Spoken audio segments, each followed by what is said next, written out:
আপনারা যদি ভালো করে ভয়েসটা শোনেন, যখন তিনি আমাদের বয়োজ্যেষ্ঠ মাফিকুল সাহেবকে গালিগালাজ করছেন, তখন তিনি কথা বলছেন যে আমি কারোর সাথে ভালো ব্যবহার করি না, কারণ তিনি ভালো ব্যবহার করার মেয়ে নয়। এবং আপনারা যারা মিডিয়াতে দেখেছেন যে কীভাবে একজন বয়োজ্যেষ্ঠ মানুষের উপরে আক্রমণ করা হচ্ছে এবং গালিগালাজ করা হচ্ছে, স্বাভাবিকভাবে সেই মহিলাটি ভালো হতে পারে না। তাহলে তার কথা খুব একটা গুরুত্বপূর্ণ হওয়ার কথা নয়, সে একটা ক্রিমিনাল বলে ক্রিমিনালের কথা আমাদের কাছে খুব একটা গ্রহণযোগ্য। কি আশ্বাস দিল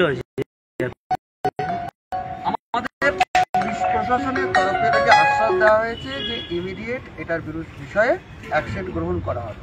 আমরা জানিয়েছি আমাদের এর বিচার চাই, ন্যায্য বিচার চাই, না হলে আমরা গণ আন্দোলনের পথে যাব।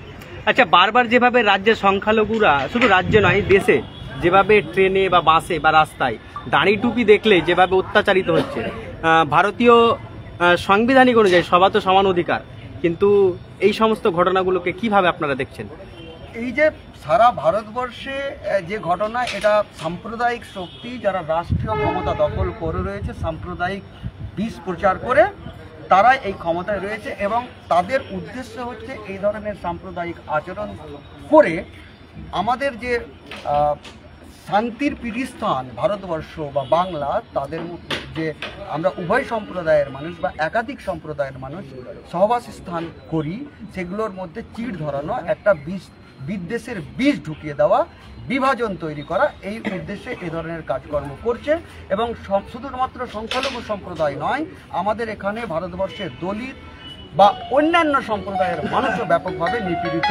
তো ফলে আমরা এর অর্থ এই নয় যে সমস্ত হিন্দু এই ধরনের কাজ কারবার করছে। হিন্দুদের অসংখ্য মানুষ, তারা ভালো মানুষ এবং তারা এগুলোর প্রতিবাদ করছেন। তবে এই সাম্প্রদায়িক শক্তি, আমি ক্যাটাগরিক্যালি নাম উল্লেখ করে বলবো, বিজেপি এবং আরএসএস, তারা সুপরিকল্পিতভাবে মুসলিম সম্প্রদায়ের ওপর, আদিবাসীদের ওপর, দলিত সম্প্রদায়ের ওপর এই আক্রমণ সানিয়ে যাচ্ছে। এর প্রতিবাদ আমাদের সম্মিলিতভাবে করতেই হবে।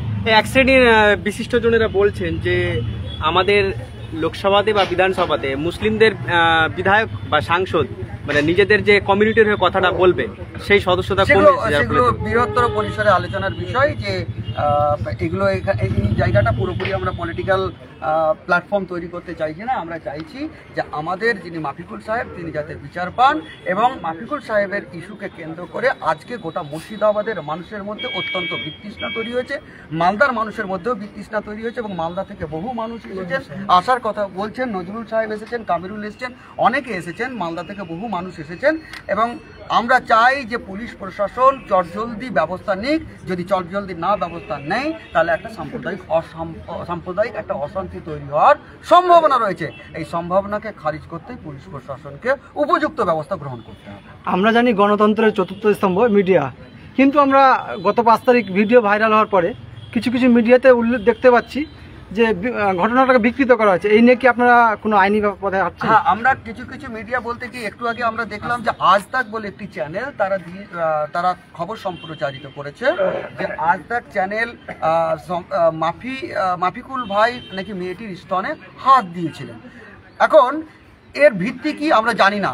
মেয়েটি যে কমপ্লেন করেছে মালদা জিআরপিতে, সেই কমপ্লেনটি আমি পড়েছি এবং মালদা জিআরপিতে কমপ্লেনের যে কন্টেন্ট, সেই কন্টেন্টে কোথাও এ কথা উল্লেখ করা হয়নি যে তিনি তার শরীরে হাত দিয়েছিলেন বা অন্য কোনো অঙ্গ প্রত্যঙ্গে হাত দিয়েছেন। তাহলে এই তথ্যটি আজ তাক পেল কোথা থেকে? সেই জন্য এক্ষুনি আমরা এখানে এফআইআর করার পর আজ তাকের বিরুদ্ধে এফআইআর করার জন্য এক্ষুনি আমরা ফরাক্কা থানাতে যাব।